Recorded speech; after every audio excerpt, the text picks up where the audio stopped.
Hello, welcome to Brap Life. My name's Angel. Thank you guys for listening each week. It's so cool to see all of these countries still popping up, even on episode after episode. It's been over a year now, so this is really awesome to see that this is just growing and you guys are loving these stories. On that note, this week's episode is with James Flynn. He's a pro rider here in the US and he's super great. I've talked to him a few times at the races and it's been really cool to get to know him. But I finally got to sit down with him and record some stuff and just kind of delve into his story and how he got into riding and how he's made his progression up to the pro level.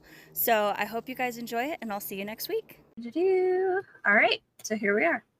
Thank you so much for joining me. I really appreciate it because we've been trying to do this for, 2-3 months now? Yeah, I think so. Life's just been doing it's what busy. It does. Yeah. You've kind of been all over the place. So let's just jump right into it. How did you get started riding? What did you get started on? And kind of how did that transition into where things are now? Man, it's like tough to remember. I don't know. Everything happens so quickly, and then all of a sudden I'm like in the situation I'm in. And I'm like, how did all this happen? But yeah, I started riding around when I was 9, just for fun. With my dad bought me like a CR85. It was like probably a 1994, I think is what it was, something like that. And then we just kind of trail rode for a few years, and then went and entered my first race. It was a hare scramble desert race. It was in Nevada, actually.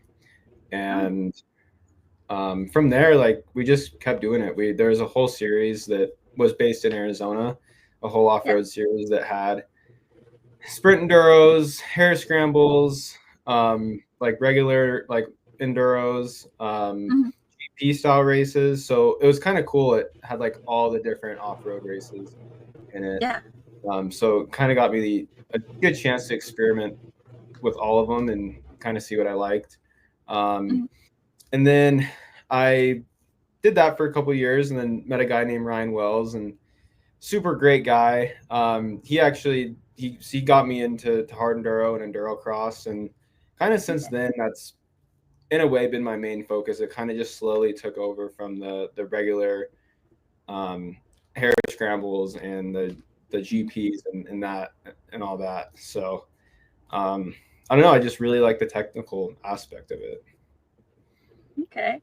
That's really cool. I didn't know that about you and Ryan. That's really awesome. Oh, yeah. So one big thing about me is that I'm a nerd. So one of the questions that I usually ask people is, how did you learn to ride? Like, was it just you? Did you take lessons? Things like that. So yeah. So Ryan Wells, and then Destry Abbott too. And then like Ryan really helped me kind of elevate my game. When I met him, I was probably like a C, B class guy. And then he kind of helped elevate my riding quite a bit. And I honestly could probably say like all of this wouldn't have happened without him. Just domino effect, right? Like if I hadn't met him, he wouldn't have taken me to all these kind of bigger national low races and introduced me to these other people. And just it's kind of funny the way things work. Yeah, it's really crazy. Like you said, how quickly things change. I mean, a year ago, I barely knew anybody. And now, I mean, look where we are talking. Yeah. I'm traveling across the world to see races. And like, it's insane how quickly everything starts. And then just keeps going if you really stick to it. That's really, really cool. So it explains a lot about why you're at the level that you're at. I really, really want to learn from both Ryan and Destry. Like I said, I'm a nerd. So like, I love learning technique. Like I want to train with everybody who will train with me. Like everybody has something different to give you, right? Like even if they're telling you the same thing about a technique, they're going to explain it in a different way. And what one person says might not make so much sense, but somebody else might make it click for you. So I always try and just like, I watch like everybody's videos, and I've had a bunch of clinics that I've been to and plan on doing a bunch more. So 100%. it's really cool that you got to do that with Destry and with Ryan. That's awesome. Yeah. No, I've gotten the opportunity to work with a lot of different riding coaches, and they're all super great. And it's funny, like when I'm riding, I'll think about, I'll be in one section and be like, okay, Ryan said to do this. And then I'll go into another section and I'll be like, oh, Rich said to do this. And then I'll be in another section and be like, oh, like way back in the day when I was working with Destry, he said to do this. So I'm going to do that. It's cool to be able to work with all these different guys and see what they all have to say. And then I feel like it's kind of gotten me the opportunity to also kind of learn what it takes to coach, because that's a whole skill on its own, right? So, yes. Yeah. Yes, it is. Because you can totally have the technique and just not be able to articulate what it is that you're doing. And I think that that's a huge, huge skill to be able to do that. And there's people who aren't even top level, but like some of the guys that I ride with are really, really great at breaking things down and telling me, like, make sure your weight is here. If like we're side hilling, make sure I'm putting my weight in the right spots and stuff like that. So breaking it down is definitely a skill, no matter what level you're at. So, and my favorite part about being able to break it down is that this is easier said than done for sure. But if you're having an absolute just shit day on the bike and you feel like you're not riding very well, like you can just go in your head and be like, okay, I need to do this, this, and this to get through the section. And then you can kind of coach yourself through it in a way. And it kind of takes you out of that like negative mindset in a way, if that makes sense. But then again, like I said, easier said than done. But no, I love that. That's funny, because that's actually one of the other things that I always ask is like, when you are in a difficult section, how do you get through? So that's really funny that you just totally answered that. I think ideally at the races that I'm feeling good, I usually will go to like things are kind of more instinctual, I guess. There's a little bit more of a flow, and then I don't have to remind myself exactly what I need to do. It's just the hours and hours of doing it. I'm just doing it naturally. But the days that it's harder to get in that flow state and maybe not riding as well, that's when you can just go back and kind of coach yourself through it. But, so when you're having a bad day or like a bad section, even, what do you find that it's like typically like the type of riding that you're doing, like something that's faster versus technical, or do you think it's more like weather related that typically kind of gets you? I think just the whatever headspace I'm in overall, for sure. And then there's there's things that can lead to that, maybe not getting good sleep, travel, the conversation you have with somebody. There's so many different things that can affect it for sure. But I think that like what's going to make me ride to my best ability is definitely the headspace that I'm in going into the race or the practice day, for sure. I love that. Mindset is huge for me. At my level, I'm still figuring it all out, but one of the biggest things for me has been to just erase all negativity. Like, I don't know if you've ever seen any of my videos, but if you've seen any of them, I fall a lot, and when I fall, I always laugh. So no, that's totally cool. Like, 100%. That's awesome. I find that like it just keeps me from getting frustrated. Like, and I always say I do hard things for fun, because I do. Like, I put myself in this situation. Like, I'm on the side of this mountain on this single track looking like I'm going to fall off because I thought it was going to be fun to do. Like, I can't be upset about it. Like, it's a scary situation, but then when I make it through, I feel so good. Or in the one case when I fell, I learned a lot. So it's always learning, and I just try and keep it really, really positive. And even out on the trail, like, I try not to let any negativity in, and just mindset is huge. Even so much as like, everybody says, what's the worst that could happen? I say, what's the best that could happen when I look at something, and I just like try and visualize for that split second as I'm coming up to a feature, and then I see myself making it over or through it or whatever it is, and then 9 times out of 10 I make it. So it's been huge for me to be able to just keep pushing and, you know, going. I ride with people who are way better than me, and to just not even keep up, but to just keep going for the entire ride. Just keep pushing. Like, just staying positive is huge. Yeah, totally. That's a whole skill in itself too, for sure. Yeah, definitely. I feel like it's just as big of a skill as any of the different techniques that we do on the bike. Yeah, so. I agree. That's been like side by side with me learning technique has been changing my mindset to be positive, to be able to push. I was doing a lot of training last year for an ultra marathon. So if you've never run 30 plus miles, you don't know how hard life can be. So sometimes on the bike, I'm like, would I rather be doing this or would I rather be running right now? So what would you rather? What is worse? It depends on the day, honestly. It depends on like what I'm going through on the bike. When I'm on like extreme exposure spine, because it's single track and it's like straight drop off both sides, I'd way rather be running. Okay. But I do like to run. But I like my fun runs are like 10 miles, and then like anything over that is pushing myself. So I just did like a half on a whim last year. Like I just woke up and like went and did a half marathon, and I was done, like absolutely done. And a couple of days after, I like riding and everything, it hurts so bad, my joints, everything. I just was not prepared at all, and I just went and did it. I didn't think about it. I didn't think about the consequences. But so I couldn't imagine going and doing 20, 30, like, that I would have to work my way up to that for sure. Last year I was living in Maine, and I was running about 15 miles consistently every other day. And I just decided I was going to just do this one long run that I found. This trail went from a lake to the ocean, and I was like, I'm just going to do it.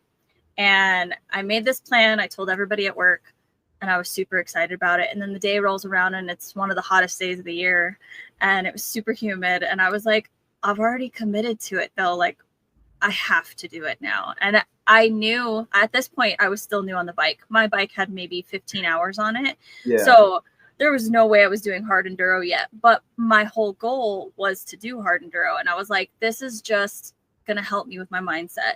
And one day when I am on the bike, I'll be able to translate these skills to do that. And I mean, I made it through. At mile 10, I twisted my ankle pretty bad where I had to walk for a couple miles. And then, and I was like, well, I made it out to a road. I was like, I could call somebody and get a ride back to my car. I could turn around and walk back, or I could just keep going. And I was like, well, let's just keep going and try it. See what happens. So I ended up at the end of that day, it was like 28.7 miles or something like that I had done. And I had never done more than 15 at a time previous to that. So I was pretty stoked.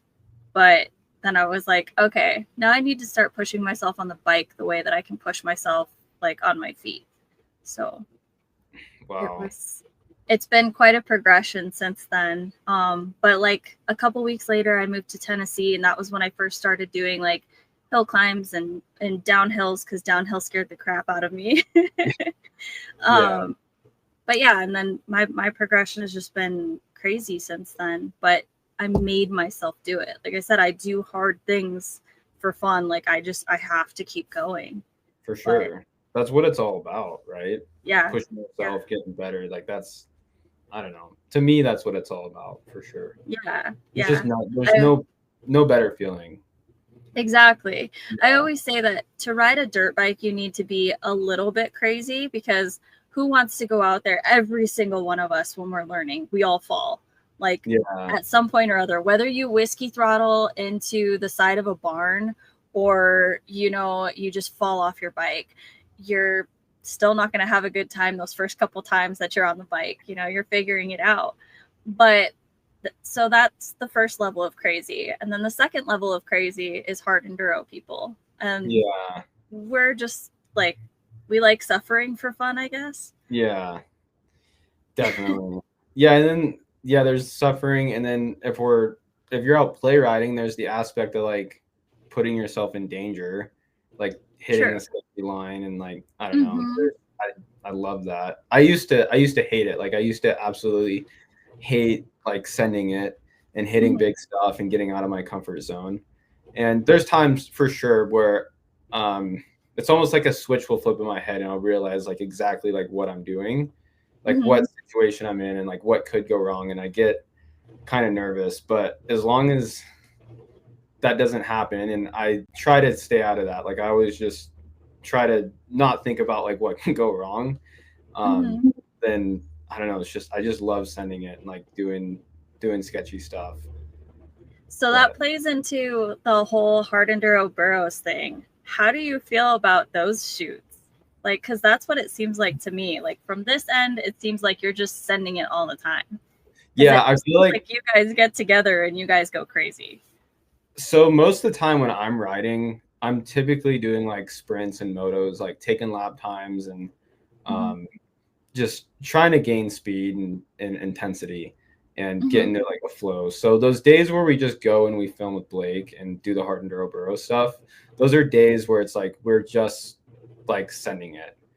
And yeah, it's fun. So it's like no matter what, always pushing yourself. Like if you're out filming, play riding, like you're pushing yourself, like you're doing things that are scary, you're doing things that are uncomfortable, like you're sending it.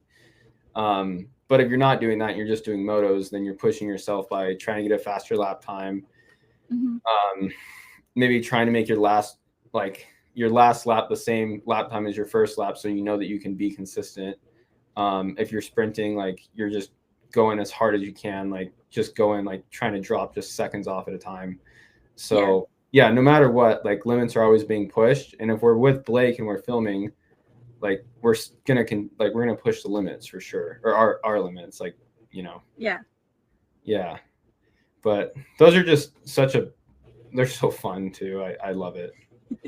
Yeah. I went to one of the locations that you guys shot at in Utah, and I just looked at the canyon and I just laughed. And I was like, oh my God. Like Blake does a really great job of showing how epic it is. But no matter like how cinematic it is, it's more in real life. I mean, it's just huge. Yeah. And I was just like, oh my God, this is insane. Definitely. I'm also like with the whole burrows thing, I'm in the mindset of like I'm out doing the thing that I love, and like I don't know, if it looks smaller on camera, it looks smaller on camera, but I got the satisfaction of hitting it. I know what it was like. Like if it looks cool on camera, it looks cool, but at the end of the day, like I just did it, and I love to do it. So yeah, I don't know if that makes sense or not, but it does, definitely. No, I love that. I love what they're doing with that. Like the fact that you guys all get together, you guys do all these shoots is amazing, and it's brought a lot of positive light, I think, and attention to hard enduro. And I think that that's something that hard enduro has really needed over the last few years to kind of help it grow. So having that cinematic feel, having these challenges that you guys are doing, it's just a way for the community to pull together and be like, oh, I want this person to win. I want this person to win. And it's like so exciting. So I think it's awesome. And I'm really glad that you guys are doing that. Yeah, hopefully we can keep it up. It's pretty tough to get all of us together. If you saw and you read the group chat that we all have together, it is pretty hilarious. Everyone bantering and going back and forth, like meeting here or there, or like people will be like, okay, let's do it. And then everyone ends up, we were supposed to do a shoot after Silver Kings, and literally every single person bailed. and I was How would you guys even have enough time? Yeah, I know. But that's the thing too, is we don't have much time, so we're just trying to squeeze like days in between like two big races, and it's pretty tough. and I was still in town, and I was like, Blake, like, I'll still film with you. And so we went to like a local spot, and we got some footage, but we didn't make like a whole episode or anything out of it, just because we didn't have the time, and it was like me and Ryder LeBlanc out. Like, there wasn't enough of us to make a full episode or do anything. I had like kind of an idea for like a cool challenge, but Ryder didn't even want to do it. So I was like, okay, whatever. So he filmed, maybe get some B-roll, but yeah, no, those are tough to organize. So it's like hurting for sure. Yeah, I can imagine. I mean, look at how long it took for us to just be able to sit down and do this. I can't imagine then organizing the bike and a bunch of other people. Like, and then a location. And then trying to figure out, I mean, Blake has to figure out what you guys are going to do, what the challenge is going to be, and then convince you guys to do it. I mean, this last one was pretty gnarly. It was cool. It was tough because it was the day after the race. Like, Ryder and I were super sore. We'd stayed up late because he'd won that day, so we were, kind of celebrating his win. And so we were both like, we were so out of it the next day. But it's, I mean, it was good. It's fun. Cool. I think it was a really cool challenge. I think the canyon he selected was super cool. It would have been cooler to have more of us. I hope we do something like that again in the future for sure. Yeah, that'd be awesome. Well, I hope there's a lot more episodes. It's really cool to see. Yeah. But kind of going back to you, and so when you made the transition into hard enduro, what level were you at, and how long did it take you to get to where you are now? It feels like it's taken my whole life to get to where I'm at currently. But when I started, I was not, like I was like a C, probably below C, and especially for these days standards, because back then it was a lot different. Like, it wasn't nearly as competitive, especially here in the US. It wasn't nearly as competitive. Like, if you would just go out and just continue moving and not stop, like, you could easily, back then, like, you could have been like a winning A class. And so, trying to remember, like, in my head how it all kind of like came about, but I was like, enduro cross, I raced, so that's what I did enduro cross before hard enduro. And so I just started as like an amateur racer. I got one podium the whole year in the amateur class, but the rest of the races I didn't, like, I couldn't handle, like, the pressure of going out there. I had never been so nervous before in my life on the starting line. So enduro cross, my first couple of years, like trembling on the starting line. It was, and then getting like I feel like almost mentally, like, everything that an athlete can do wrong mentally, I was doing. But it's all good. You learn from it, right? And then, hard enduro, there was, back then it was just amateur and pro class, if I recall correctly. So I just do like the amateur class and just do my best to get around the course. And then the next year I started kind of winning some of the amateur races. I remember, like, Enduro Fest, it was a race in Nevada. I won that one as an amateur, and I think like Sticks and Stones in 2019 I raced the amateur class too. That's Silver Kings now. Like, it was held at the same venue that Silver Kings is, but won that amateur one. And then in 2020, I didn't really race in 2020 just because COVID and stuff, and I had some injuries. And then 2021 I started racing the pro class, and it was tough. Like, I felt like the skills were kind of there, but I didn't have any racecraft. I didn't have any intensity. Maybe lacking a little bit of fitness too at that time. Like, I go back and I look at videos of me, like, play riding back then, and I'm like, oh geez, like, that I was doing some pretty, like, technical stuff just play riding, but I couldn't apply any of it during a race. same. So 21, 22 is the same thing. Like I look at videos of me back in 2022 and like, man, like the skills were in a way were kind of there, but Yeah. trying to apply it in like in an actual like race scenario that's gonna help like do well at a race, like I couldn't do any of it. But there were like bike control skills to some extent. And then I don't know, 23, I started having a little bit better races, like, and then 2024 I got one one top 5 and then like a 6th place, and then I did that the East Regional Series, and that was cool. I went and won that, and you know it wasn't obviously not as stacked without all the premier guys there. And then this year, yeah, like at the beginning of the year, kind of a consistent top 5 guy, and then kind of had some struggles midway through the year a little bit, and then but yeah, yeah, but I'm just trying to be a top 5 guy now. So just trying to be consistently top 5 is kind of the realistic goal for now. Yeah, I remember. So Battle of the Goats was the first time I saw US Hard Enduro, and last year. And I remember seeing you, and I found out you're from Arizona, so I was like, "Oh, cool!" And that's kind of like when I started following you. And I was in Ohio at Lightning Strikes when you were rocking it, and I was like so excited for you. And I was like, "This is so awesome!" And like you were just riding so smoothly and so good. And I was like, he's gonna take this confidence into next year, and he's just gonna like skyrocket with this. And I mean, you've been doing that. I mean, you know, in a way, you guys are always hard on yourselves, but from the outside looking in, I see the progression. Well, I appreciate that. Thank you. Yeah, it's tricky. I mean, it's, I don't know, great. Hard enduro racing. I think I overcomplicated it a little bit, but it's hard.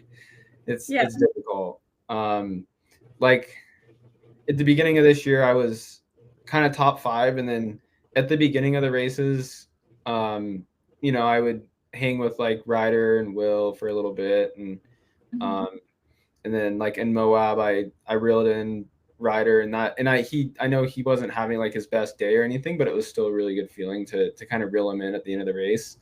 And then my whole like East Coast swing, I had some really terrible performances, and it's like, man, like what did I change? And so it's kind of tough to go from being like a 5th place guy one weekend, and then the next weekend it's like, man, like now I'm barely even cracking top 10. And I don't know. So just mentally you're like going back and forth trying to figure out like what did I change, this and that. And but yeah, and I don't know, just not going as fast around the course, I guess. But yeah. I feel like there's been a lot of like craziness to weather too, though. Like, yeah, I don't know. Yeah, and definitely. This last race was pretty crazy. Yeah, for sure. And I mean, I've spent so much time in like other climates. Like I've spent a lot of time on the East Coast. Like I haven't for the past. I mean, for the past 4 years, I've spent basically like just traveling around where all the races are going. So you know, when we're on the East Coast, I stay on the East Coast, and you know, when we're in the Northwest racing, I stay in the Northwest, and when we're in the Southwest, which is where I'm from, stay down there. But so I spending all the time riding these different regions. Like I'd like to think that I'm pretty used to them. Obviously, I have, you know, more experience in Arizona being from there, you know, but in, you know, riding those dry conditions. But I don't know. I'd like to think that kind of have the East Coast stuff figured out a little bit, but yeah. So well, I think you rode pretty well. Like I said, in Lightning Strikes last year, you were rocking it, and that was really cool. And that was like I think it was pretty dry if I remember correctly. It But there was was, some yeah, sections that were like through the creeks and stuff that some people were having issues with.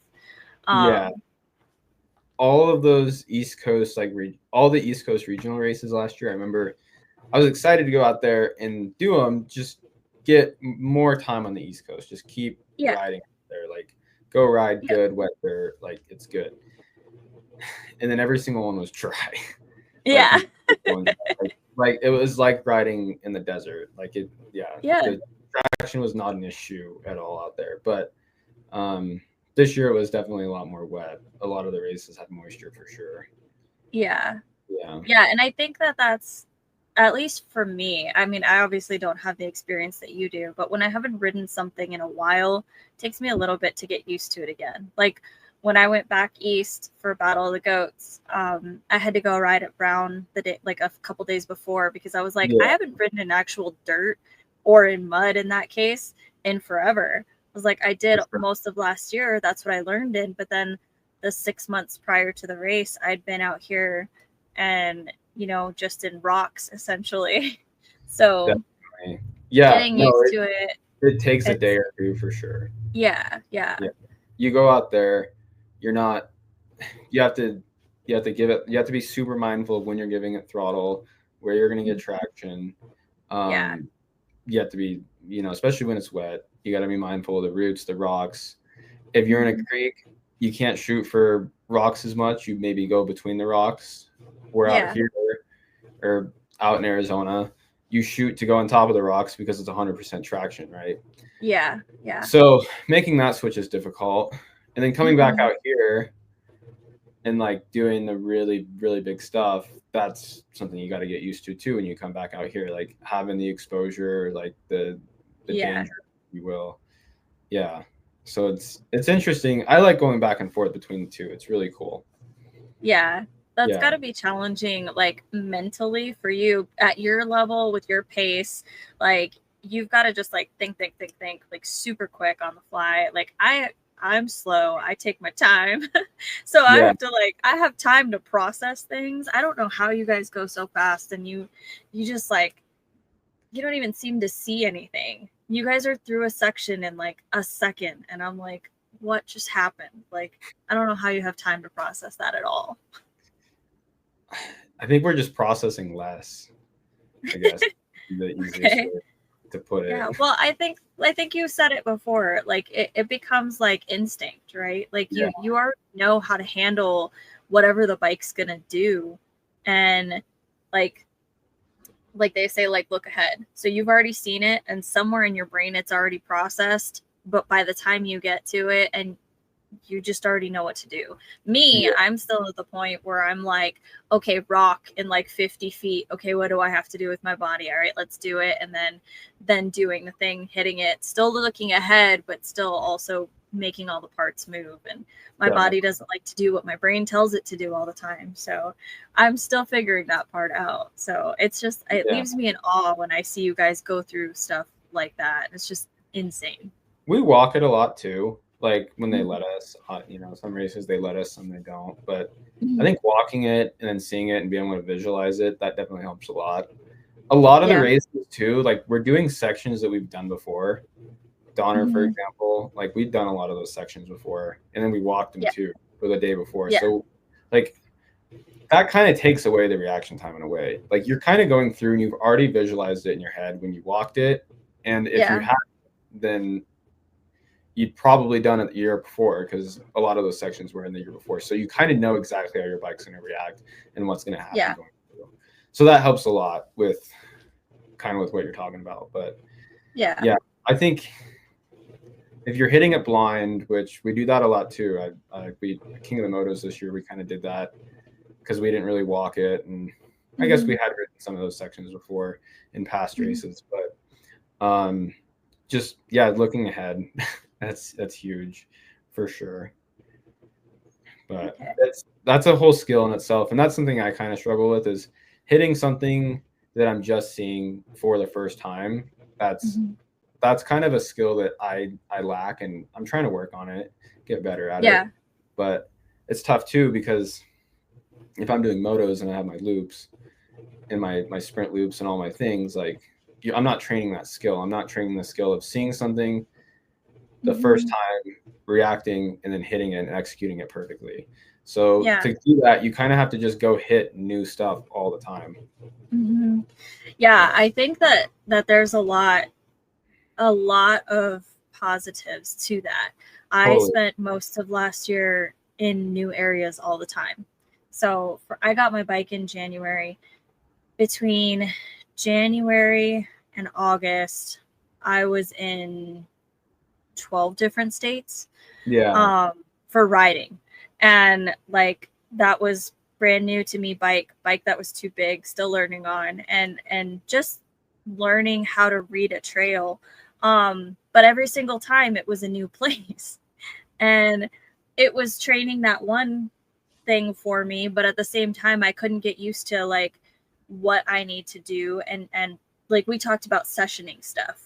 I couldn't session stuff because I was new to every place, and I can't find the thing to session. Like I found one little hill in Maine that I did maybe 4 or 5 times. That was my little baby sessions. But it wasn't until I got out here this past November that I was really able to start sessioning things and hitting the same things over and over. And I feel like I've had a lot of progression from that. But then at the same time, you still need to have that seeing new stuff. It all leads to progression in different ways. Yeah. It's kind of like tuning a wheel. You just gotta. But yeah, sessioning stuff is, I mean, it's going to teach you those fundamental techniques that we use in it's all there is to it.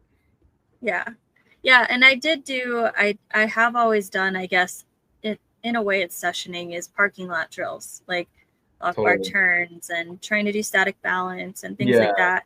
I practice those things because those you could just do in the parking lot of any trailhead. So I would typically do that for 20-30 minutes and then go out on my ride. And then, that's good warm-up trying too. That's my thing. Oh my God. The biggest detriment to me on a trail ride is if I don't get time to warm up, and like I just get ready and the guys are like, let's go. And I'm like, no, like I will fall so much more if I don't warm up and like get kind of just used to it. I'm off my bike, like on the side, hopping side to side, like 30% of the time. So I have to stretch. Like I need my time, but I try and get there early so that way I don't set them back on their schedule. But still, it's just funny. I feel high maintenance, but I think it's really good. I think it's like a lot of the times the guys take me to like exposure and stuff like that, and that's stuff that like just stops me mentally. Like I don't really know how to get over that fear of exposure. I'm trying to. I keep going to it. I keep trying it, but every time I'm like, all right, I got this. And then I get there and I freeze. And it's like I totally forget how to ride. And it's like I can go in a straight line and that's about it. Yeah, I mean, it's you just kind of numb yourself to it. I just feel like every time you go out, you do something that scares you, even if it's not anything super crazy, as long as it's pushing your limits and scaring you a little bit. And as long as you just go out and you have one of those moments every time you ride, you'll get more and more and more used to it. Yeah. And I feel like there is a way to do it responsibly too. Yeah, definitely. I have like a couple little rocky areas that are like on side hills, and they're tiny hills. I'm talking like 10 feet. But they're pretty steep. So I've been practicing like side hills on that, just going back and forth. And I can't quite do a pivot turn yet, but one day I'm hoping I'll unlock that and be able to just practice that as well. But just going back and forth, because I know that if I fall on that, the consequence is a lot less than when I'm on the side of the mountain with the guys and there's 100-foot drop. So, definitely. Yeah. But it's still not fun when you high side on a little 10-foot hill. No. Yeah, high side is more fun. No, never. But I'm getting better at bailing so I don't go down with the bike. So it's important. Nice. For me, it's an important skill at my level. Bailing is definitely an important skill. Bailing and then being able to bail and then not destroy the bike too. Like when you're bailing, that's a huge skill that will save you a lot of money and time. That would be a good one. I need to learn that one. Yeah, I try to always hold on to the, like whenever I crash, you kind of notice like I always will hold on to the bars. Like I just never let go of the bike because I don't, because if I don't know, if I let go of it and something breaks and like then I have to fit, like it just isn't fun. So I've tried to create a habit of always just holding onto the bike when I'm crashing. That sounds terrible though, because it takes like, I don't know, your crashes are very different than mine, but like I feel like it's better for the bike to break because even though parts are expensive, I'm a lot more expensive. If I break my arm, first of all, that's time out, that's work that I'm missing, and then the expense of the hospital, because we all know that that's insane here. So that seems like it's a lot more expensive than maybe like $300 bars or something, you know, like. I'm still on my parents' insurance, like. Oh, lucky. Yeah, I don't have to worry about that. I don't know. I mean, if it's like, if I truly feel like I'm in danger, I'd let go of the bike for sure. But I don't know. Like, I don't know if you've seen the video that Blake posted recently. I was doing a rear wheel line and I totally looped out and I like fell on my butt, but still was holding onto the bike and then just fell over with the bike. Oh, yeah. Yeah. Yep. Like that situation, if I had let go of the bike in that situation and like I would have, the day would have, it probably would have been over. Like I would have had to take the bike back to the van and replace parts. And so I just held on. And it was all good. And so, it was fine. Yeah. Oh, my tailbone hurt a little bit, but yeah. Oh my god. Yeah, I do remember that clip. It's pretty epic. It was great. I did something similar recently, but it was not on video. Oh. But yeah, tailbone hurting, totally get that. It happens. So that's good because maybe, well, did you get was that from like doing a wheelie and looping out? Maybe. Okay. Well, that's good because at least you're learning the skill of getting the front end up. That's something that a lot of riders are afraid to do. So the fact that you're willing to commit enough to get the front wheel up and loop out, as long as you're okay, like it's a good sign. Oh yeah. No, I'm okay. But no, so one of the things that I learned, my buddy always tells me, Cody tells me to get comfortable with being uncomfortable. Yes. And that's been something that I've really taken to heart because there's a lot of things that I don't like. I don't particularly love my bike being up in front of me and like above my head when I'm going up something. It freaks me out, especially because 9 times out of 10 I can't put my feet down. And like, so I'm trying to find a rock. So I've started practicing that. So I've got like a bunch of different size logs in my yard and I just go to them and I practice kind of putting the front up like that and just holding it there with the clutch and then just getting used to that feeling of the bike being up in front of my head, knowing that I'm not in a situation where it's gonna hopefully really hurt me. It's a pretty controlled situation, but there's different size logs that I'm moving up to and it's getting higher and higher. And when I was at Erzberg, I was talking to Radford Chuck about this, and he's like, okay, but now you have to just pull the bike up completely, just keep it on the back wheel and just walk with it. And he's like, and that'll get you really used to that, and then you'll be fine. And I was like, I don't know that I'll be fine, but I honestly don't know if I can have the bike completely up at 12 o'clock and be able to touch the ground and touch the handlebars. I really don't know that I could do that. Can you just short. Can you roll your bars all the way back? They are. Oh, okay. Well, I was gonna say if they're rolled all the way back, that'll kind of help your situation potentially. Yeah. I just need like, you know, those little like gripper things. I need those to help me when I'm doing that. Yeah. Yeah, it's a challenge. But my Totally. buddy told me, I rode with him and he was just laughing and he's like, dude, you're trying to do hard enduro on like expert mode. He's like, it's absolutely insane. He's like, you can't touch the ground. Like you barely fit on your bike. He's like, that's insane to watch you do the things that you're doing on it. So, but I've done a lot so far. People told me I was never even going to be able to do what I've done. And like, I'm really stubborn and I'm pushing to do it. And it's what I've always wanted to do. So like even before I had a dirt bike, I saw Erzberg and I was like, I'm going to do that one day. I didn't even know how to ride. Like, nice. I didn't even ride a bicycle. Like, but you know, cool. Now I'm making it happen. Yeah. So I always say though that like, if I can do it, literally anyone can. I'm the poster child for who should not have been on a dirt bike. I had no coordination, no balance. Like I would trip on air. And that's why one of the reasons why I practice static balance so much. I practice at least a couple times a week because I never had balance before. So it's like I'm starting from like square -50 and I've had to get like, I'm almost to 0 and then I can start progressing from there. So it's come a long way, but I had no skills. So good work. I love to see it. Honestly, it's awesome. Thank you. Yeah, thank you. Super cool.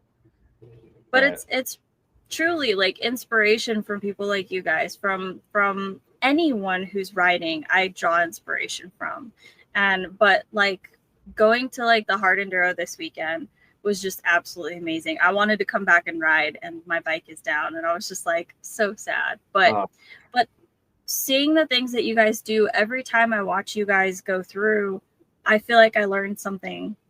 Like I remember last year watching it at Lightning Strikes. There was like this big rock that you were doing a splat on, and it was like huge, and you made it look like nothing. But I remember the one thing that I saw was how you would have your feet on the pegs and how your foot placement would change as you were doing it. And I was like, I had never noticed that before. And so that was kind of cool. And then so I started paying attention to like everybody who was doing that splat, because I was taking pictures in that area. And so I was watching it, and the people who were making it over successfully were moving their feet in a different way than the people who weren't quite doing it as well. So what was the difference between us? Some people weren't really moving their feet. Some people were just kind of like, were we going from our arches to the balls of our feet and then dropping our heels, or what? I think so. I can't remember 100% at this moment. I just remember, noticing that you guys had a difference. I would have to go back and look at the video, but yeah, I just that was what started, because Hayden Mosa had been with me at TKO, and he was telling me to like start watching people's body positioning and stuff like that. And I was like, okay, cool. And that's kind of when I started really paying attention to that. And then I didn't pay attention to people's feet until, like I said, I saw you move your feet at Lightning Strikes, and I was like, I've never moved my feet on my pegs, like unless I'm falling. It makes it makes a big difference for sure. Yeah.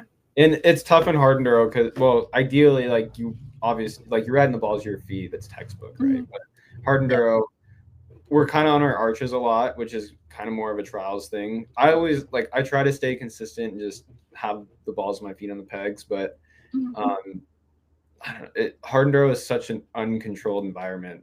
Like sometimes you just end up on your arches, and especially on hill climbs and things like that, and then it just kind of works out better. But yeah, it definitely makes a difference for sure. Just slight differences like that, like going from your arches to your balls to your feet, makes a big difference. For sure. And dropping your heels is something that I've noticed has been huge for traction. And that's been a big thing for me. Like on some of the little technical hills, I mean, they're not little to me, but they're probably little to you. I've noticed that when I start sliding around, if I drop my heels, it kind of helps me a little bit. Not a ton, because there's not much traction out here. But yeah, no, it makes a big difference taking weight off the front, loading that rear more. Like if you have a sag scale out, if you're checking sag and you're measuring sag and you go from being on your arches to the balls of your feet and then you drop your heels, like your rear end will drop it'll drop like 10 millimeters. So it makes quite a big difference. Like that's a lot of weight that you're transferring to the rear just by that one little move. So it makes quite a bit of a difference for sure. It's made a huge difference for me because I'm such a small person. Like shifting my weight on my bike, people are like, you got to shift forward more. And I'm like, okay, I literally cannot go forward anymore. Or the biggest one is like when I'm going back downhill and they're like, shift your weight back as far as you can. I'm like, my arms are completely maxed out. Like I won't be touching the handlebars anymore. So it's been trying to find little things like that can help me because of my detriment, essentially. So it was really, really cool to see last year do that, and then to just kind of have that click. And that's like something, I'm like, oh man, I'm struggling, and then let's drop the heels and see how that goes, or kind of like almost get like on the top of the pegs, and that kind of will help a little bit too. Just moving, being on the bike in general. You can't sit still. I always Jarvis called it bike yoga. And that's like literally what it feels like sometimes, because I feel like I'm just all over the bike all the time. Yeah. No, people make suspension changes and change their fork and drop their front end 5 millimeters. And it's like, okay, well, if that's making a big change to how the bike is handling, then imagine if you, the rider who weighs a significant percentage of what the bike does, like think about how big of a difference that's going to make when you shift your body to the correct technique. How big of a difference is that going to make on bike handling if you notice 5 millimeters on the fork length? So I don't know if that makes a lot of sense. Yeah, it does. I've never really thought about it like that, but yeah, definitely. Yeah. But, wow. Okay. That's one of those light bulb moments. Totally. Yeah. I like it. All right. Well, shifting back to you had said something about racecraft earlier, and I wanted to ask, and then we went off on a tangent kind of. So when you went pro, from then to now, what have you kind of changed as far as, you had talked a little bit about your fitness, but what about your nutrition as well? Kind of what does that look like before a race, like in the week leading up to and the day of? Yeah.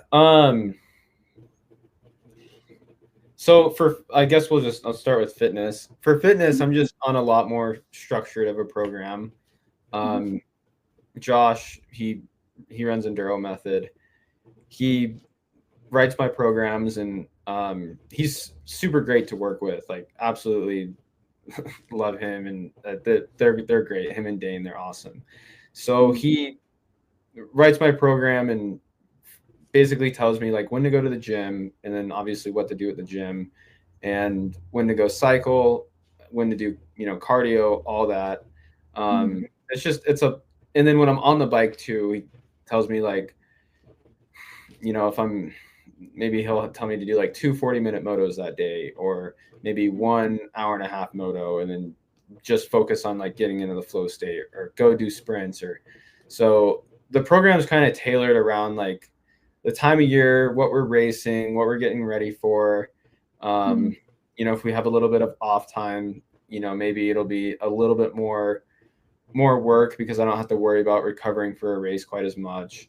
And then for nutrition, I've kind of always eaten clean, or always did my best to eat clean. It's tough, especially with traveling. But I've focused a lot more on like the amount of carbohydrates and fats and proteins that I'm taking in, like trying to be a little bit more well balanced with it. And And then doing that kind of helps me manage my weight, because it's pretty easy for me. Like I could get up to like 210 pounds like pretty easily, and that's pretty heavy at 6 foot. Like if I were to just go eat whatever I want, that's probably what I could get around. So to maintain like around 180, 185 pounds, like watch the amount of, you know, food that I'm pretty much taking in per day. And then, but before the race, I'll eat a little bit more carbohydrates leading up. You know, just if I'm eating rice, I'll add a little bit more. You know, maybe instead of having like one potato, I'll have like two. I don't know. That's just like an example, obviously, but just loading carbohydrates leading up to the race, because that's obviously the fuel during the race. And then at the race, I typically go for like somewhere between 60 at a minimum, 60 and 90 grams of carbs per hour. And then I'll do that just with taking gels and then the mix that I run in my pack. So, and that's super important for sure. I know some people kind of struggle with their stomach and with carbs, and especially, you know, during endurance events, and but I tend to do pretty okay with it. So I take quite a bit of carbs during the race for sure. But that's really cool. Do you mind sharing what it is that you have in your pack? What do you use for that? So I conveniently, this is the gel you asked my pack, what's in my pack, but since I have either way, gels are good too. Gel. They're they're called Martin gels. They're pretty much just sugar. Like they just straight up just they taste like a marshmallow, honestly. And then I run Tailwind in my pack, and then that has carbohydrates and electrolytes, and that's pretty. A lot of guys run that. It's pretty popular to run the Tailwind endurance mix. And then when I'm training, I don't take that stuff because it's a lot of sugar to just take in on like an average day like of training. It's a lot of sugar, and so if I'm just training and riding, I'll just run like one of those I don't know if they're Element or Limit is what they call them, but they're Element, like those. So I just run a stick of those in my pack when I'm training.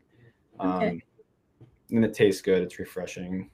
And so I don't know, nothing crazy. Like if you were to go just ask ChatGPT like what to do for an endurance event for fuel and nutrition, I would imagine that's what it would say. You come from the the running world. I would imagine it's pretty similar, right? So I didn't find out about that until I told you about my run from the lake to the ocean. That was the first time I had ever used gels or anything. I had just found out about it.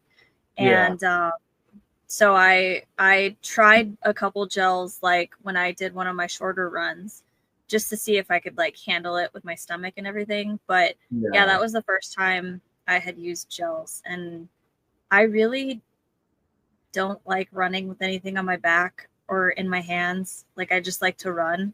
I'm absolutely the worst person to ask that question because I typically don't even drink water when I'm running.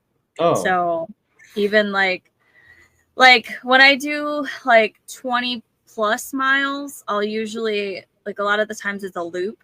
So I'll grab water once or twice in that time, but I just don't do well with water in my stomach. Like I get sick really easily from that. So, but I do the gels a little bit now. I'm starting to, but at the Hard Enduro, I did gels but I'm really bad.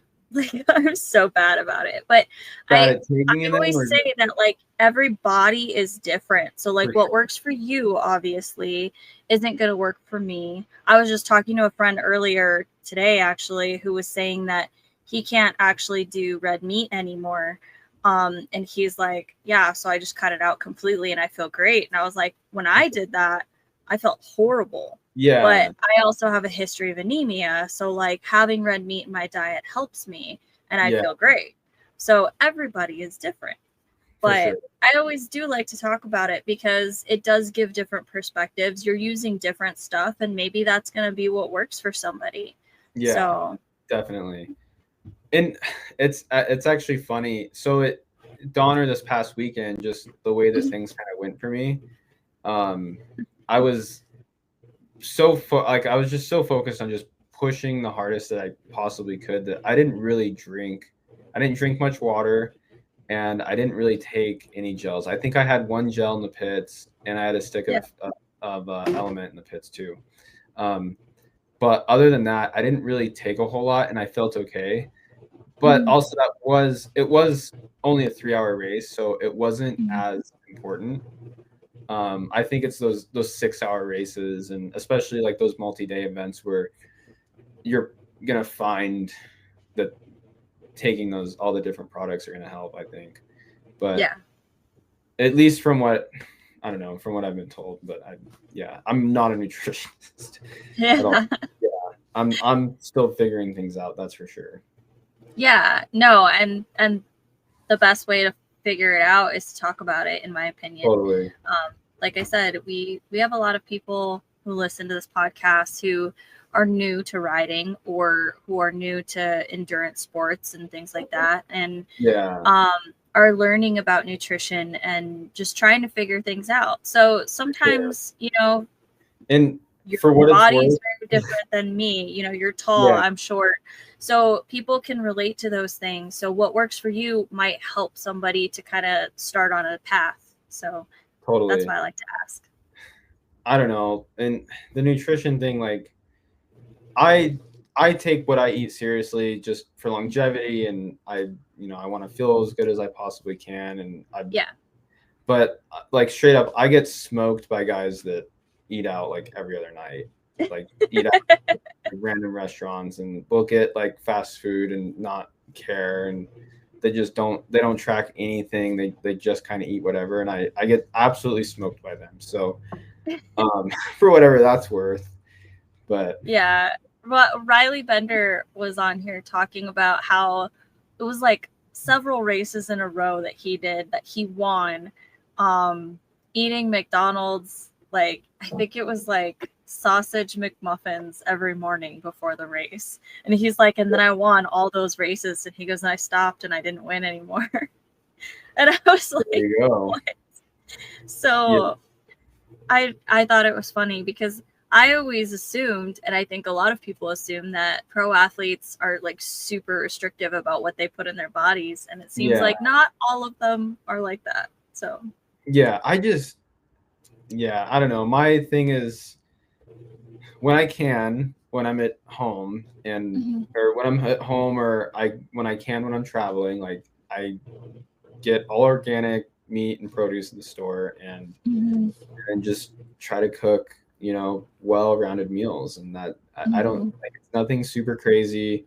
I do, like I said, I kind of track the amount of fats and carbs and proteins and things that I'm taking in, but I don't know, like I'm not restricting like dairy or gluten, I guess, for that matter, like nothing crazy like that. I'm just trying to eat organic whole foods, and but I don't know, like that's not going to help me go fast. I don't know if it will help me go fast trying to dirt bike. Like, cool, but if it's what makes you feel better, as your whole body feels better, you're going to perform better. So I think that that's really important for you, then that's good. Yeah, for sure. Okay, so one of my other questions that I always like to ask is about traveling. So you've done a lot of travel here in the US. What's one of your favorite places to race at? Honestly, I hope my dad's not listening to this, because he puts on Grinding Stone. He's gonna want me to say that place. I think Silver is really cool. Like Silver Mountain, where we just raced. I think that's a really cool place to race. I think it's a pretty special place. I think Donner's really cool too. And then I don't know, I really like Grinding Stone also, but then I also really like King of the Moat. I like all of them. Like, that's a tough question. I don't know, like when you, and the first one that came to mind was so, because we kind of just did it like pretty recently, and it was, Yeah. and um I just kind of recently moved to this area, so I'm, you know, maybe a little bit biased in that way, but I don't know, like I really like all of the areas. All the West Coast rounds have, well, and not to, the East Coast rounds are great too, but all the West Coast rounds have really cool redeeming qualities. Whether, you know, we're going to Hawaii, we're going to Donner, we're going, Yeah. it's not part of the US series, but Silver, Grinding Stone too, obviously. Like they're all such cool areas where it's like you can go off and, I don't know, you can stop and kind of take a moment to just look around and like take it all in. And like, I don't Yeah. know, all the areas are really, really cool. Yeah. And with that, like my favorite ones that for like actually riding the terrain, I that's hard to choose too. Honestly, like they're all really cool. I feel like we probably have the most fun at Grinding Stone because Yeah. of the lines that we're hitting and like what we're able to get away with, and like the energy of all of us there, like when we're kind of practicing before the race, like the energy of all of us there, like hitting the lines, like pushing each other. That's really Yeah. special. That's super cool. I think we all really enjoy ourselves doing that. But I don't know, man. Like it's, I like it all. The East Coast is super too cool, or also really cool. I feel like Battle of the Goats, that like whole property is one of my, that might be one of my favorite places I've ever ridden a dirt bike. Yeah. But I don't know, because I last week I told someone that my favorite place to ride a dirt bike was Vancouver Island in Canada. So I don't know. Like, I You have no. sound like me. Somebody Yeah, asked me that last week and then this week, and it changes all the time for yeah. me. So I totally get that.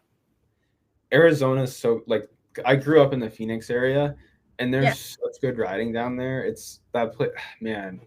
So many different kinds of rocks. Like we have the spot called the 303, and it's just like huge granite rocks, kind of similar to, not similar, like granite rocks more like Donner, I guess, Yeah. a little bit different of a color, but like tons of traction. And then there's this other area called Rio Verde, and Yeah. I don't even really know how to just, it's like these crazy cliffs, and you can go up such crazy stuff there. And I don't know. So Phoenix is really special to me, being that I grew up Yeah. there, and all the different kinds of riding that's out there. Yeah. So I don't know. Yeah. It's really crazy. Like the Southwest, I've ridden in Texas, New Mexico, Arizona, and California, and Utah so far.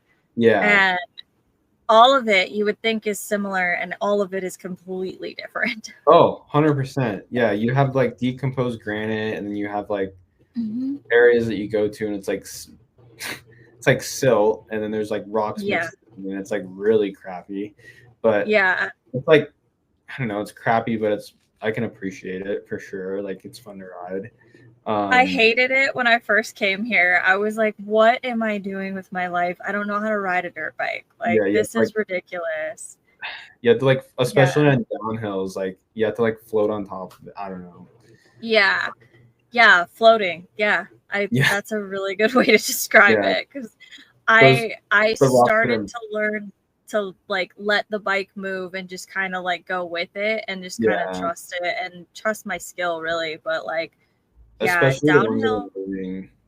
Oof, yeah. Yeah, you have to surf. You have to surf like the moving. I don't know. Yeah. Oh my God. I started doing like sandy hill climbs and coming down some of those huge sandy climbs out at Jawbone in California, where your bike is literally just in the sand and you're just fishtailing the whole way. I haven't been to that area, but it looks cool. I've seen videos of it. It looks sick. Yeah. It's fun. Yeah. For you, it'd probably be a lot more fun and a lot less nerve-wracking than it was for me. But that was the first time I'd ever been on like a spine trail, and I was freaking out so bad. Oh my God. We got to the top because like I had sent my bike a little bit, and it was just an uphill. And my buddy, like, I was freaking out that I was gonna send my bike over the side and it was gonna take me with it. And my buddy was like, you had like 4 feet before you fell off the side. He's like, you were going to be fine. When have you ever thrown your bike that far? And I was like, I don't know, but it's right there. I mean, 4 feet seems really close when it's 100-foot drop.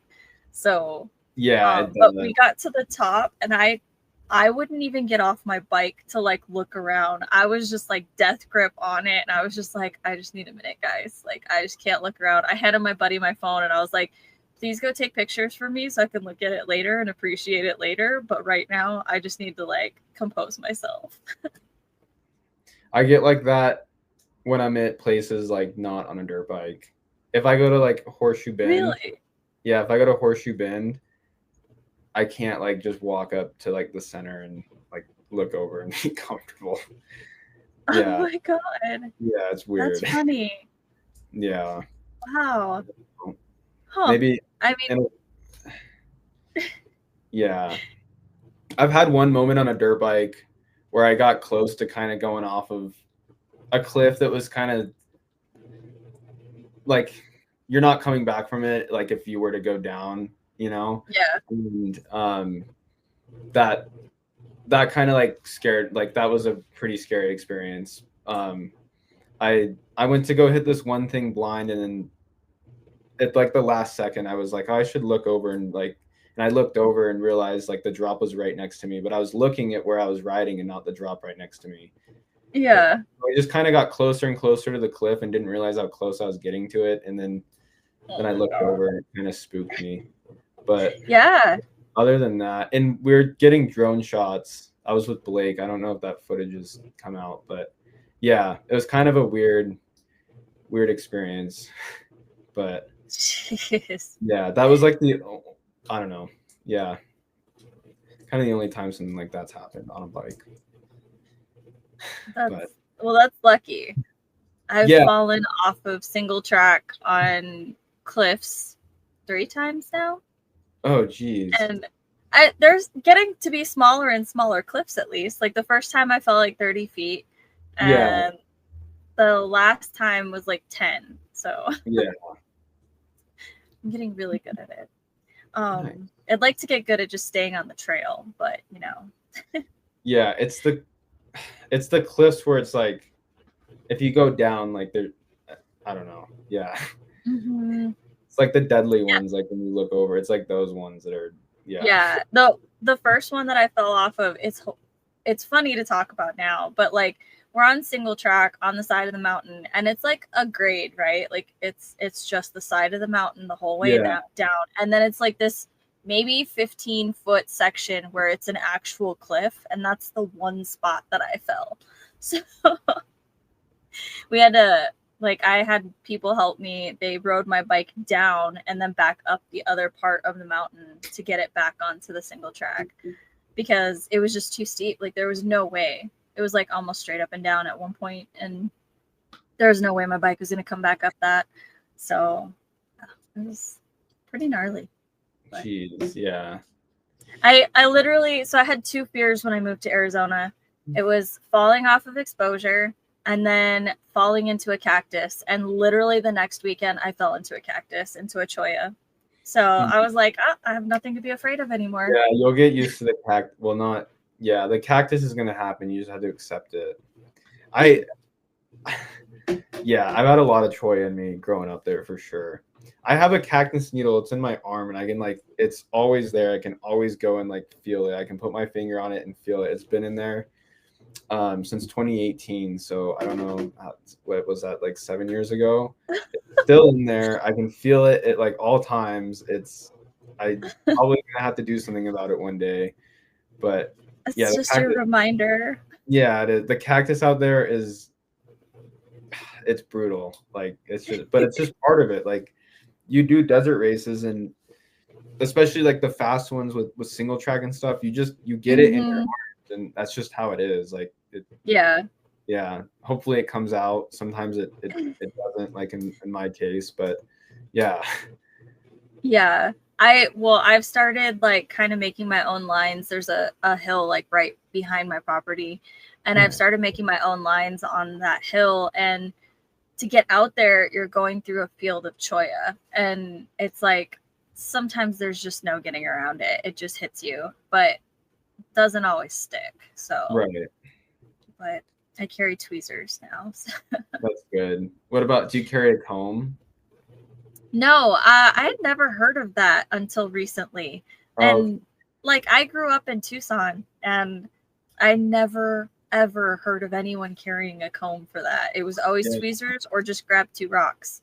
So Comb in the bar pad. It's, yeah, that's you pull it I'm right gonna out. have to do that. It's more, Yeah. I think it's more for the cholla balls, but like the where you Yeah. get cholla in you, but yeah. That would make sense. It works for sure. well. I never carried one on me, but a lot of people do. Yeah, when I fell into it, my bike stalled out because I was looking at the cholla and going around it, and my bike stalled out and I wasn't wearing my goggles, so always wear your goggles. And it was, my face was going to go right into it, so the only other thing that I could do was put my hands out, so full force hands into it. Okay. And I had to like rip myself off of it, and when I did that I lost my footing because my bike slid, and then I fell into my side into it. And the girl behind me, thank God, she was a Marine, and so she was prepared. So she was just like, don't worry, I got you. And I was just like, oh, this hurts so bad. Oh my God. But yeah, the desert's brutal. It's kind of part of it out there. yeah, that and rocks, I've learned it's rough. But I'm learning to love it. It's a challenge, and I do love a challenge. So I'm just trying to focus on it that way. And the new challenges don't get hit by the cholla. So I'm learning. It's good balance practice trying to weave through all of them with rocks in the middle of it and everything, and we have free range cow out here. So like those will just randomly go running across the desert and you got to dodge them between the cholla. Oh yeah. I remember we used to have races at the riders meeting, and they're like, hey, there's cows on the out, like there's gonna be cows out there, like look out for them. Yeah, that was part of it. You had to look out for the cows. It's one of the things about racing out here. Yeah. Yep, there's cows, there's donkeys, like all kinds of things that you could run into out here. Oh yeah. But so we talked about traveling in the US. If you could pick any race or anywhere in the world to go ride, so you could do one of each if you want, where would you want to go? Probably Erzberg, just because it's the biggest one, right? So I feel like going and then just getting it out of the way, like doing it the first time, learning about it. I feel like that would be the one to go to for sure. And then I don't know, I hear Romania is pretty cool to ride. That is like a cool place to go ride for sure. Romania seems gnarly too. Huge mountains. Huge. Lot of up, lot of down. Yeah. It would be really cool to go over there one day for sure. Yeah, it's awesome. That's the same mountain range that Erzberg is a part of, but Erzberg isn't. I think those mountains that it's technically a part of are a little bit smaller. But Erzberg is still gigantic.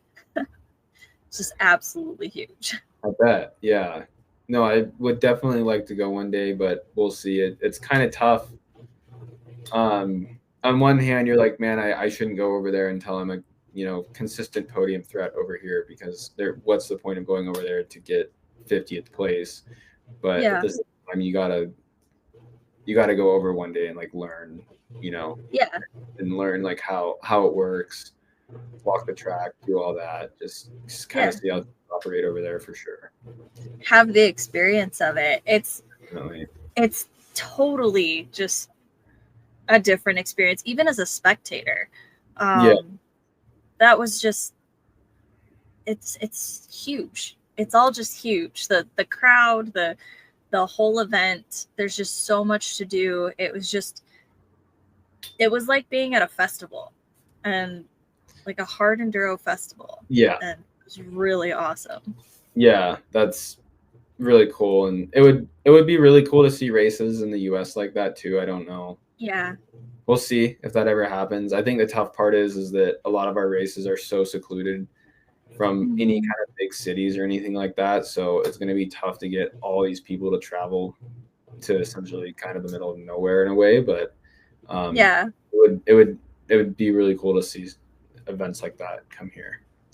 Yeah, it'd be awesome. I mean, they're trying to, for sure. Yeah, definitely. Promoters and everyone that's working hard out here.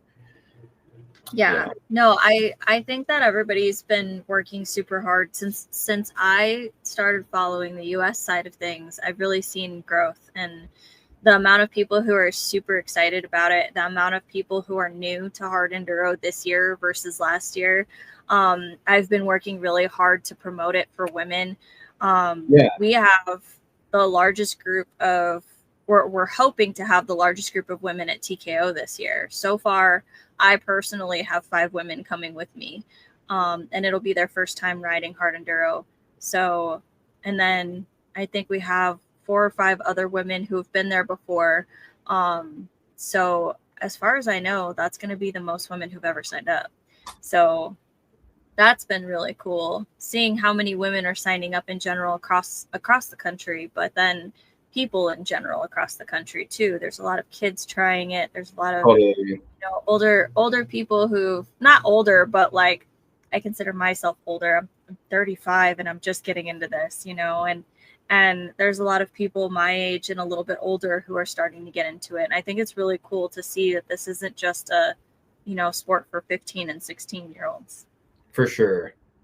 Yeah, no, the future of it's bright. It'll be good. There's a lot of really good kids coming up, and yeah, definitely. They're all getting good and quick. So it's going to be really cool to see what the sport can progress to, especially here in the US. Yeah, for sure. And I think that like Stasic bikes have really kind of changed the game a lot. I've got friends with little kids who are on these bikes like as soon as they can walk, and just building this balance that I will never have, but I think it's so cool. It'll be crazy to see what those kids can do and how much they can push the limits. Yeah, I'm sure it'll be something that's to see, not just in hard, just and I think in motorcycles in general, it's going to be very interesting to see. And moto, supercross, those guys, like the next generation's going to be unreal. Definitely. Yeah. So kind of along those lines, so if you could give some advice to somebody who's brand new on a dirt bike, what would be your best advice for them? That's tough. That's a really tough question.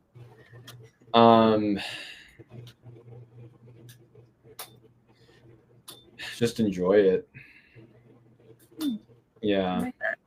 If I'd say that if there's one thing that probably delayed my progression more than anything, it was just the taking it too seriously and not enjoying it enough. I'd say that definitely delayed my progression a lot. Okay. But, yeah. And then, so along with that, what about for somebody who's new to hard enduro?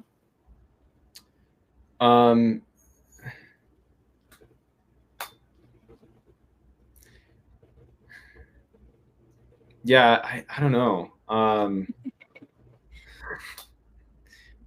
Make your tire softer. That would be a good one. If it's hard enduro specifically, that would be it. That helps quite a bit. Yeah, everyone that listens to this can vouch for the fact that I'm gonna feel a little bit attacked on that one.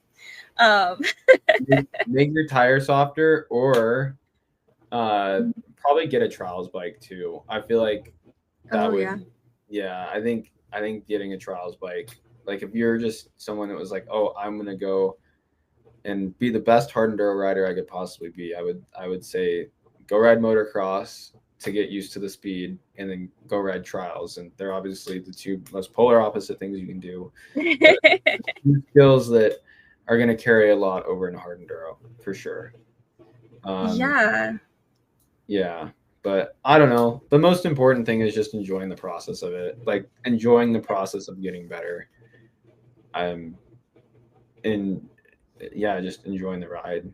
Like it's, I don't know, it's tough to do sometimes, especially like when you just all you want to do is get better, and you're so fixated on this outcome of wanting to be the best or this or that. But I think Mhm. just, yeah, just enjoying it at the end of the day, it's important. So along those lines, do you often get out and just ride just for For fun fun. nowadays Oh man. outside of Burroughs shoots? Because you said that was fun, but that's kind of like Definitely. work, right? I think like every time I ride, like if I go out and I have like a good solid day of training in, Mm-hmm. and I can walk away knowing that I had gotten better at something, whether if it was sprint speed or getting into that flow state or just focusing on a certain technique that day. Mm-hmm. I There's something about that to me that is almost in a way more fun than just play riding. Okay. But at the same time, like play riding and just pushing your limits is also like pushing your limits and just hitting sketchy lines is also a ton of fun. But Yeah. I feel like it's really tough to say. I don't know. Like every time I ride, there's always a purpose behind it, and I feel like to me that does make it more enjoyable for sure. Okay. But I sometimes, I mean, yeah, definitely on occasion, like you just go ride for fun. But even if you are just riding for fun, the point at that point, like sometimes it's before a race or just to like stay loose, like or it's between, like maybe we only have a few days between races. You know, like Mm-hmm. if there's 2 weekends back to back and you only get one opportunity to ride, and you like maybe you just go out for fun just to stay loose. Yeah. But um yeah, I don't know. Like it's not super often that I just go out and aimlessly ride. I don't know. There's typically a reason behind it. Yeah. But Okay. yeah. Interesting. I find that I've really kind of thought of my riding as training over the last 6-7 months, and I just have like loops that I've done. But then I started trying to find different loops, like we talked about seeing new things, right? Yeah. So I started kind of exploring a little bit, and I find that while just being on 2 track is not that fun, I still like a lot of the 2 track out here is kind of technical, like going up the mountains and stuff like that, Yeah. which is nice. But Yeah. but it's just like, okay, like it's nice to go fast. Like we talked about, I'm trying to go a little bit faster, Yeah. trying to learn some speed. So it is a little bit different, but yeah, I kind of stopped doing the fun like trail ride. I went out on a destination ride last month to, there's a mansion, like an abandoned mansion out here, and I Yeah. got a tour out to it. And it was like a 35-mile ride, and I was like, I haven't ridden this far in such a long time. I felt so out of shape. Yeah. The last time I went, the last time I did a trail ride, like I just went and just rode like just a day of single track. Mm-hmm. That was 100% like for fun. It was Christmas of 2023, I remember. Yeah, we just went and just did Wow. single track that day. It was fun. We just did a little trail ride. Yeah. I think, yeah, there may be like one other trail ride with my dad or something since then. But yeah, for the most part, not a ton of that. Yeah. But But I mean, as long as you're still having fun with it and you're of still, course, it progression is. is fun. I Yeah, I find it fun, but I'm also a nerd, like I said. So, that's the totally. challenge, and learning the technique is fun for me. So, Yeah, 100%. so you don't have to answer this. I can edit this out if you want. But what is one thing about you that most people don't know? One thing about me that most people don't Yeah. know. Is there like a weird food that you like, or a hobby that you have? Anything like that? Um, I don't know. I'm a pretty open person. There's not like a ton that people know about me. Yeah. I don't know.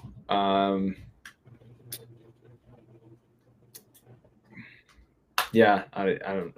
I don't know. I'm a pretty, That's okay. I feel like I'm a pretty kind of an open book in a way. I'm like, unfortunately, Yeah. yeah, but no, I'm not. I don't know. Yeah, I yeah.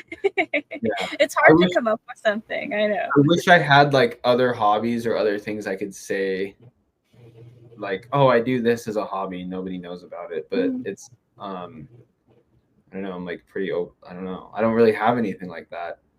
Yeah. I mean, all I do, like, I don't know. I just either I'm riding dirt bikes or I'm on my gravel bike or I'm on my mountain bike or my trials bicycle or my my jet ski or I'm playing with RC cars, and that's kind of like those are kind of my things that I do.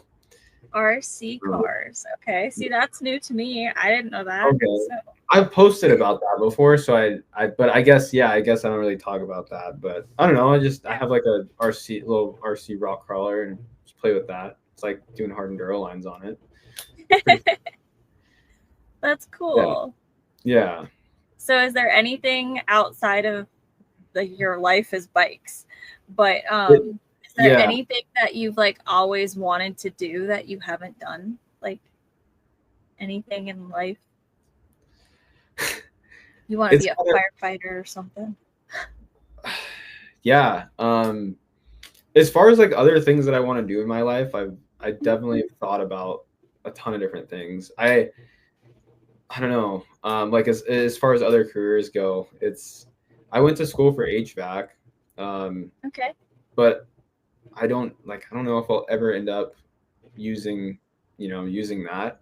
But I Yeah. got the certification, and I could go get a job in that industry if needed. But I don't know. There's a lot of different options for careers and different things I could definitely see myself doing. But one day I'm probably gonna have to pick one. But until then, yeah, I just my entire life has just always been just so focused and kind of I guess fixated in a way on dirt bikes. So it's been tough to like put focus into other things. But Yeah. yeah, but there's definitely a lot of cool options out there for jobs and a lot of different things I've kind of been interested in. But Yeah. yeah. See, and I think that's really cool though. Like I didn't grow up like that. I wasn't sports oriented. So seeing people who have that drive and who made it, this far in life and still have that drive, still want that improvement and not burn Totally. out, I think that's really, really cool. And I feel like there's a lot of things that dirt bikes have kind of taught me that I could be like, oh, like you could make a career out of that. Not that I'm an expert in those specific topics, but it's like, oh, that's a cool topic. Like that would be cool to go down that path. Yeah. There's the fitness side of things, like, and you kind of learning the fitness side of things, learning how the body works. There's the nutrition side of things, learning all that. Um, the psychological side of things, which is really crazy to learn how the mind is worked. I feel like that's Yeah. extremely fascinating. Yeah. And then obviously working on the bike too. There's a lot of engineering aspects in the bike that you kind of think about that maybe you wouldn't think about in other things that are super interesting.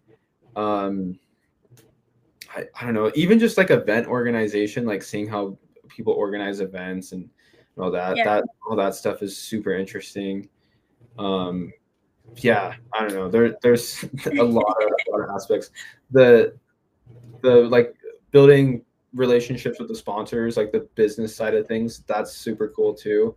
Yeah. That likes it kind of taught me. So I don't know, and I think that all of those different things, like there's even more, but all those different things combined, like that to me is what makes the sport so interesting, or what makes it interesting to me is that it's taught me all these different things. So Yeah. yeah, it's kind of like I don't know, it's like almost a package in a way of all these cool topics. But yeah. Yeah. No, I love that. It's funny because I always say I'm a nerd, and like psychology is one of the things that I study for fun. And like for fun I'd study history. I don't sleep very much. I have really bad insomnia, so like Mm. I study things for fun at night, just to kind of like help settle my mind and go to sleep. Yeah. And so it's funny when you said how the mind works, because I was like, oh yeah, hey, me too. Yeah, that's like that's what I guess this is kind of all, or dirt bikes racing is all about in a way. Once you get out, yeah, it brings a lot of like-minded people together, and I think that that's one of the really cool things is that when you go to a hard enduro event, the community is so welcoming. And I've been around other disciplines, and not all of them are as welcoming. Off-road definitely has a different vibe, and is welcoming overall, but hard enduro is different. Hard enduro is more like a family, and totally. it's been really, really cool to kind of see that. So yeah, Yeah. love it. No, it's definitely neat to go to. I mean, going to like moto events and stuff sometimes, and like GPs and things like that. The vibe is definitely a little bit different. Not knocking those people, all great people, of course, but definitely a little bit different of a vibe. But yeah, I don't know. Hard enduro. I mean, it's small. There's not a ton of money on the line, so it's kind of easy for everyone to kind of be chill, for sure. There's a lot of money on the line for like breaking stuff, and then you have to spend money. Yeah, that's for sure.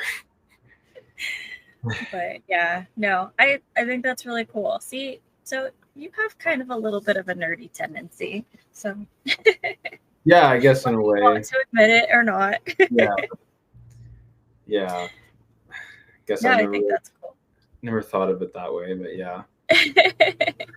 I just like other people to be nerds with me, so I'm gonna claim you. Okay. Perfect. Awesome. Well, in our last couple minutes here, this is your time. Give all your shout outs, thank yous, anything like that. Yeah. Shout out to my parents. Definitely wouldn't be able to do any of this without them. Honestly, they're definitely my dad and mom. I swear they do just about anything to like see me succeed, and 100%. I can't. I'd never be able to express how much I appreciate them. They're absolutely incredible. And then yeah, of course, IRC. Them putting together the program this year for with Beta. Them and Beta kind of came together, and we've made this team. It's Brandon Petrie and I are on it, and it's great. Like, it's an awesome program, and I really feel like, I guess aside from having like a full factory ride, it's about as, I'm extremely thankful for it. It's I don't know, like, yeah, it's tough to like picture me wanting to be in any better of a situation. I don't know. I didn't really word that right, but no, but sometimes you just find where you're supposed to be and it feels right. Yeah. Totally. Yeah. So of course IRC Beta, they're incredible. Petro with MX Tech suspension. The MX Tech suspension that I'm running, and then I think you did a podcast with Petro a few weeks ago. He's great. Like, those guys have been honestly incredible to work with this year. The suspension's super great. They've helped me out a lot. Just beyond stoked. And then 509, they're my gear sponsor. Their gear is awesome. I'm really happy to, kind of continue my relationship with them this year and kind of keep going on that. So yeah. They were snowmobile or before, weren't they? Or more known for that, right? Yeah. No, their background is definitely snow. I don't know how many years they've been doing dirt, but I don't think it's been, I don't know, it's been 6 or 7 years or something. I think they've been doing dirt, but yeah, their stuff's great. The folks there that I go through, they're incredible to work with. That's awesome. Yeah, I had a friend ask me about helmets the other day, and we were talking about it, and so I recommended 509. Oh, cool. Nice. Yeah. No, I don't know. I have so many. I have like so many different people and sponsors and that support and help out, and honestly, like there's so much gratitude for all those people, because obviously this is like my dream, and I feel like this is like what I'm meant to do, and those people have kind of allowed me to do that. So Yeah. it's been great. No, that's super awesome. And we'll be linking your Instagram and any links that you want down below in the description. So all those sponsors can have links in there as well. So people will be able to check all of that out. Perfect. Thanks a lot. I really appreciate it. Of course. Well, thank you so much for doing this. This went a little bit longer than I thought it was going to, but this was an amazing opportunity. I really, really appreciate it. Yeah, of course. I appreciate you having me on. Yeah, of course. Well, thank you, and we'll talk to you soon. Sounds good. All right. Bye.